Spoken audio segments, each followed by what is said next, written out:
Hello students, now let us start with the first experiment, that is to study the simple to and fro motion of a double acting cylinder. Yesterday I had given you introduction on what is single acting and double acting cylinder. Okay, so let us understand the components and how to on this hydraulic system.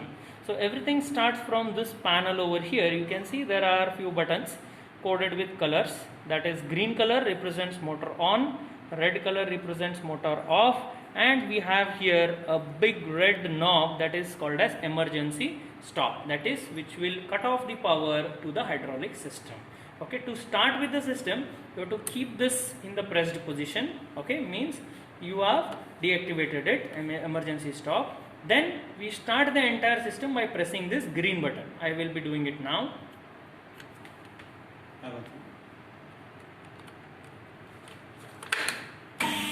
Yes, so you can observe here that the oil has entered into the system and at present it is simply draining back to the tank. Below is the tank. Now you want the pressure to be generated into the system. To generate the pressure, what are you supposed to do? The most important things are these two valves. Okay, here we have a pressure relief valve or pressure regulating valve, and here we have the shut off valve. So as I have kept this open means anti-clockwise direction, the oil is directly flowing back to the tank. Let me close this, means I am allowing the oil to enter the hydraulic system. So once I close this, you can observe that with this pressure regulator I can start operating now. I can rotate this clockwise or anti-clockwise from this direction. Okay, now if I rotate it clockwise, you can just observe in this meter here, pressure gauge meter, I will operate that. Slowly I am operating. When I operate it clockwise, you can observe that the reading or the pointer is moved from 10 to 20. Now again it's moving to 30, 40 and so on. So let us keep the system pressure at present at 10 bars. So what you have to do now, you have to reduce the pressure. So move this anti-clockwise. Then the system pressure has now come down to 20 and keep it to 10. Yes, now it is 10 bar pressure. At this 10 bar pressure, we are going to observe the operation of this hydraulic actuator. Now what do you mean by operation? When will be the forward movement and when will be the backward movement, or in technical terms, extension of the cylinder and retraction of the cylinder. For that, who is the controller for extension and retraction?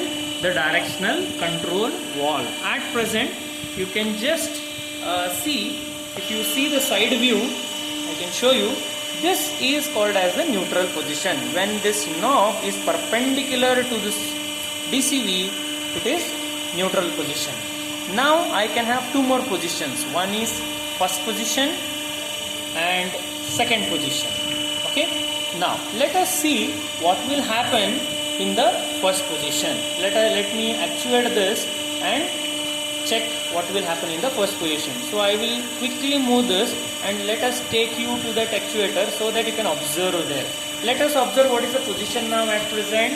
It is in the retracted position. So cylinder rod is almost retracting.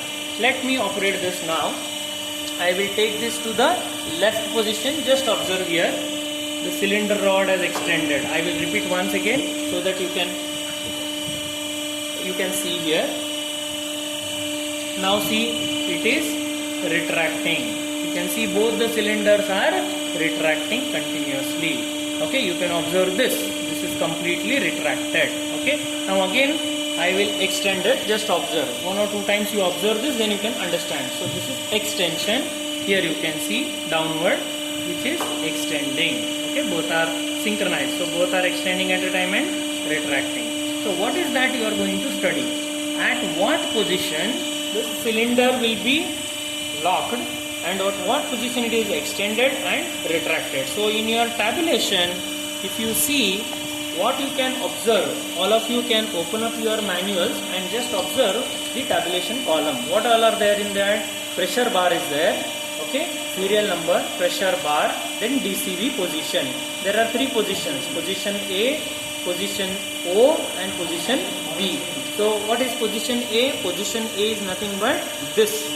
When you move that lever to the left side, what happened earlier? It extended. What is this position? This is position O. And what is the last position? This is position of B, that is retraction. Now let us have these positions and note down the cylinder movement. The first experiment is just a practice experiment. You are not going to calculate anything, but you are going to have some observations. So let us do it for the first reading. I repeat, to start with the first reading, observe here, the pressure in the system should be at, pressure in the system should